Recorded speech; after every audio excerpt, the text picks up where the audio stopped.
Welcome back to Predicting the NFL with Mickey G. It's yours truly, your host, Mickey G, and we had a great week last week, actually. We went 11-3, and we got every single special game correct, and the Jersey team won, along with our picks. So we had a great week. It's actually our best if you are specifically talking about the number of losses or incorrect predictions we had. That's the smallest number that we've had in the season.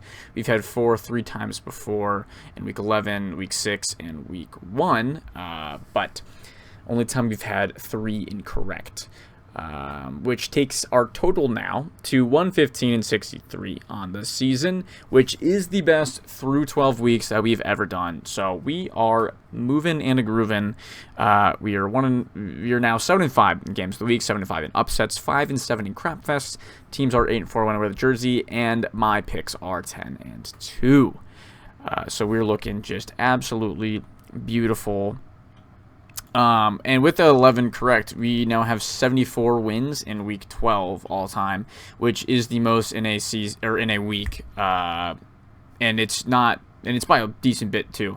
Next closest is week 8. We have 69 correct predictions, which is 5 different. So week 12 is our week for sure. Now week 13 historically, we are 57-37, so not too shabby. 2-3 in games of the week, 1-4 in upsets, 2-3 in crap fest. Teams are 1-0 when I wear the jersey, and my picks are also 1-0. The best week 13 historically is actually a tie in both 2024 and 2017 with 13-3. So we have a pretty good shot here of doing that well. Apparently Thanksgiving the last few years we've been pretty solid at. We have one 8-8 season, but the rest of them are 9-7 or 11-3. So, but that's enough about that. It's talk about betting. We did good and bad in the betting. Bad in the non-money line bets. I turned $153 to $108 because I just had a lot of bad bets on college football, and I had a couple touchdown parlays that were off by 1. Chase Brown sold me. Now I think, why was Chase Brown in there? Well, he'd been doing really well, and he still had a good game. He just didn't get in the end zone. The rest of them all hit, though, and it would have been nice to hit that. And the Jags almost had a parlay just for them. ETN and Myers got in there, and I thought I'd get another highfalutin tootin' in there, but unfortunately he did not get a tutty. We did come away with the victory, even though it was close, way closer than it should have been. But for the money line bets, we turned $70 into $81.44, so that was big. Thanks in part to Shadur. Mr. Sanders, I think, helped a lot with that, getting his first victory as an NFL starting quarterback. And the Falcons also came out there and handled business, and that was a big one too. Both those teams were a large portion of that success in the money line bets for sure, because they were both plus money. So that's enough about last week. Let's talk about this week. Starting off, we have our first of 3 Thanksgiving games. We have the Packers at the Lions. Lions, big news. Apparently, they're bringing back Frank Ragnow. He's come out of retirement to rejoin the Lions. Retired in June, but apparently he's coming back. Apparently they are aware of the fact that they need him. So they're like, hey, Frank, trying to make the playoffs here. We kind of need you. So he said he'll come back. Now, that being said, it is a Thanksgiving tradition for the Lions to lose. So I'm just going to pick that. Also, I think the Packers are better, and while they may be looking strange, they also did not almost lose to the Giants last week. So I'm going Packers in this one.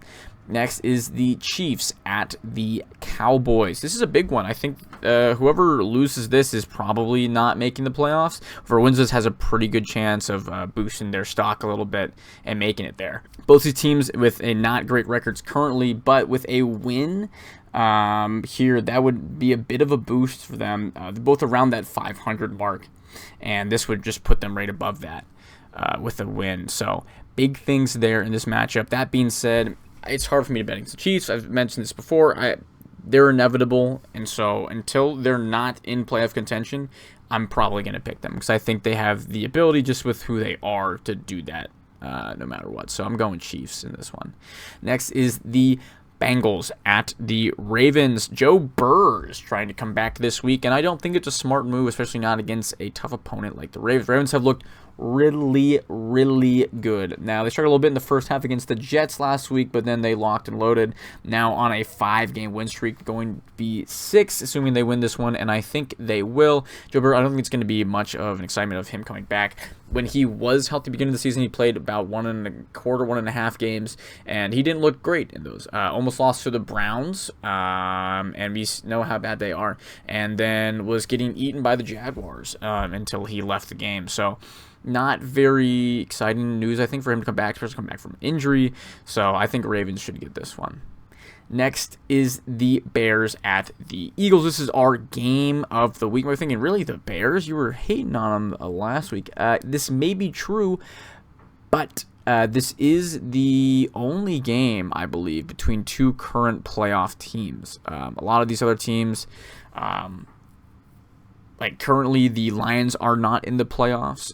If you go down the line a little bit, you see the Texans not currently in the playoffs, even though they have a good shot of being there shortly, the way they keep playing. Panthers are not currently a playoff team. The Steelers are not currently a playoff team in their matchup against the Bills. So there's a few of these that are close, and I was thinking, like, wait, they're not even playoff teams, which doesn't totally matter if I think what's going to be the game of the week. But I just thought that was interesting, so I wanted to point it out by choosing this as our game of the week. So that's what I did. That being said, I do think this is the Eagles to win. In games of the week, the Bears are actually 1-0. My picks are 0-1, but the Eagles are 7-0. My picks are 5-2. They just win these games. That's kind of how it's been, and I don't think that's going to change here. So I am going with the Eagles. Next is the Niners at the Browns. I was very proud of Shedeur last week getting that win, but the Niners are not the same team that they faced last week. All right, you can get a win against the Raiders in your first career start. I don't think that's happening against Shanahan and friends.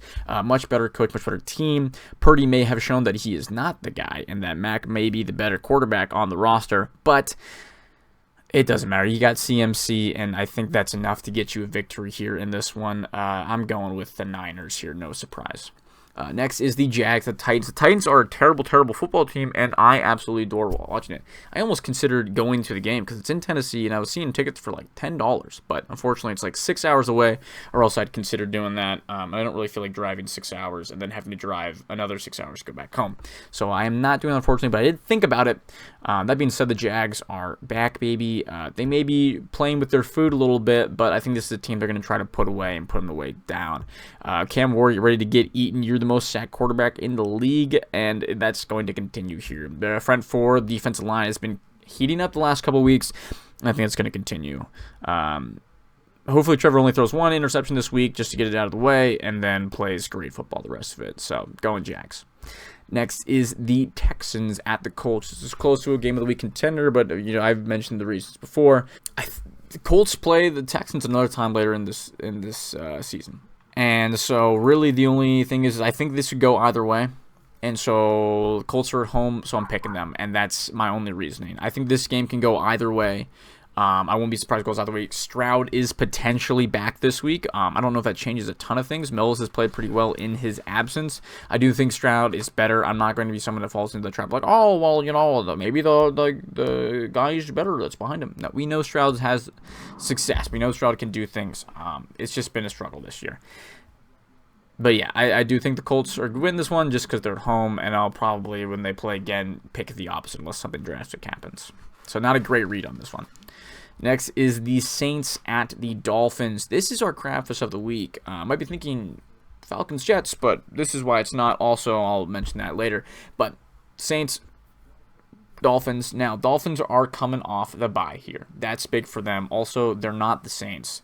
That being said, the Saints are 1-2 in games of the week. My picks are 2-1, whereas the Dolphins are 8-8. And my picks are 11-5. And this is, let me check. This is probably a large number for Miami for number of crap fests this season. This is number 6. This is their 6th crap fest. They're 2-3 currently this season in crap fest. So are my picks. So I think they're gonna win this one and even that out. Plus, they've been playing a lot better the last couple weeks. I believe they're on a 2-game win streak even.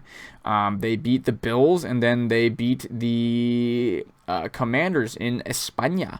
So I think coming off the bye, going up against a sad team like this, they can definitely get this victory. So I'm going Dolphins here. And then next is our game of the week. It's the Falcons at the Jets. I was debating which jersey to wear. This one, the Chad, the beautiful Chad, or the Algie Crumpler cutoff, like cheerleadery one. But I decided to go with Chad just based on vibes, I guess. Also, I just want to make sure I got the Chad out there. I've been trying to wear uniforms of teams that I don't think are making the playoffs, because then I can use the other ones in the playoffs. And so the Falcons actually do have a line to the playoffs, because currently the Buccaneers are only 6-5, Falcons 4-7. That's only a few games out, and at least one of those games is against the Buccaneers. So there's some ideas there. So I thought Jets first. That being said, in Jersey games, the Falcons are 0-1, and so are my picks, and the Jets are 2-3, but my picks are 3-2. But you're wondering who's winning this game and why was this not the Crab Fest? Well, 1, because of the jersey component, and 2, because Kirk Cousins and Tyrod, I think, breathe a little life into these teams. I don't think they're as bad as the Saints. It's the same record differences. Saints and the Jets are both 2-9, and the Falcons and the Dolphins are both 4-7. But I don't think. I think the other one is a worse game. I think this one could actually be fun. Seeing Tyrod and Kirk go head-to-head. Kirk looked really good last week, and I think Tyrod does give definitely a better option than Fields does. It's just troubling that the teams he's going up against are not necessarily ones that are easily winnable, and also the fact that everyone on the Jets is either hurt or gone or just not good.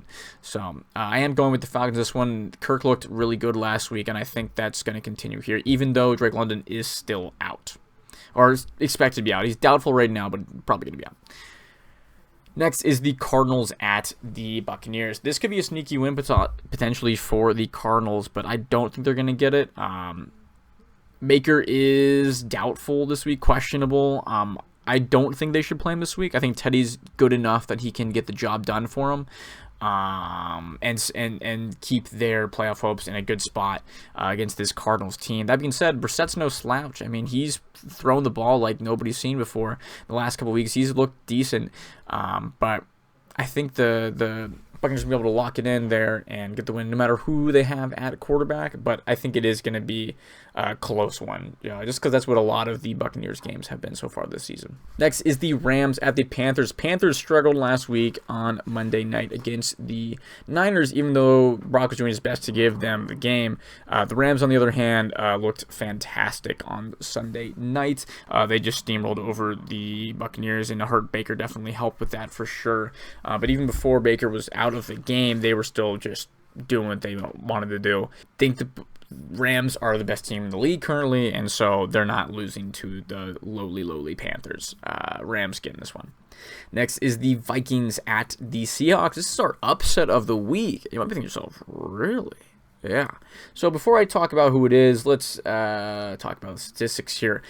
Vikings are 3-2 in upsets. My picks are 4-1, and the Seahawks are 2-2, and so are my picks. So some of the better records when it comes to upsets with teams for sure, which makes me very excited about this. Now, here's my read on the game. So 9, the worst quarterback of all time, is no longer playing. He is in concussion protocol, and some are saying it could be potentially a soft benching.